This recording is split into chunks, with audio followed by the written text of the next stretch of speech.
for Rajasthan. This loss, one is that they have had 2 losses, of course, now, back to back, because they lost their previous game as well.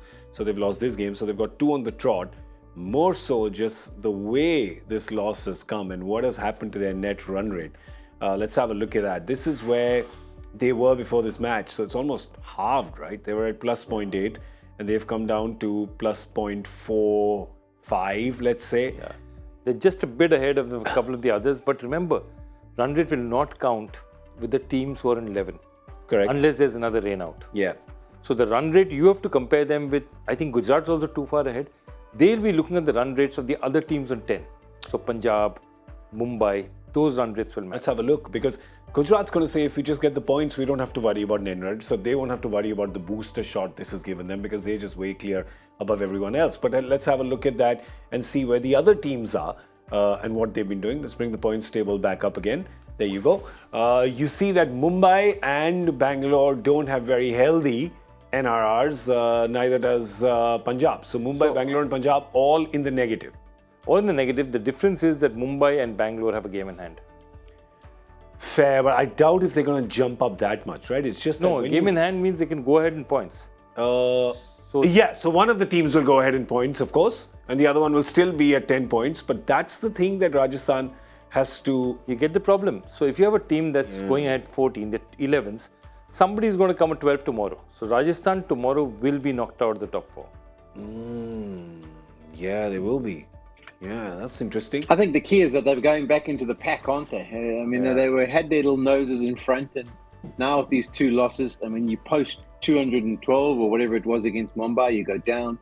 You post 118, 100 less than what you did the last time out, you go down again.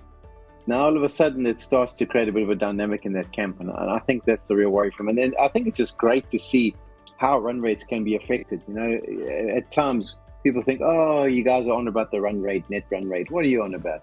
But just one big loss like this, I mean, they were top of the pops from a net run rate perspective. It's cut in half. Yeah. And it has a massive effect. So, you got to be competitive. If you do go down, you got to go down almost in the last delivery or so. And really take things to the business end. They'll be like, all right, we can play Hyderabad. Hyderabad's having a tough time of it.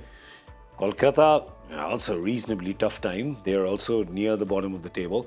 And then they have Bangalore and they have Punjab, which is away. And Punjab, remember, nothing for the bowlers when you bowl in Mohali. You've got to bat the opposition out of the game, essentially. Yeah, but there's an interesting thing, because I was looking at something just now, which is again Kollol following up on that 17 home and 29 away wins. Yes. Yeah. CSK is 2-4. Delhi is 1-4 at home. And Punjab, because you were referring to Punjab is 1-4 at home. That means Punjab is 1-5 at home. Oh. That means traveling to Punjab is a great idea. Punjab is a great away team, but does not win games at home. So home and away does not seem to be any advantage at all. In fact, some teams are thriving playing away. And even these guys, at this point in time, Rajasthan is 3-2 at home. 2-3 at home and 3-2 away. They have a better away record than a home record. So basically, Paulie, what we're saying is that all the teams, because these matches are happening at home after so long, all the hosts are being really hospitable to their guests. Yeah, I like the way you put it, but I don't think they want to be. I think it's coming across as that.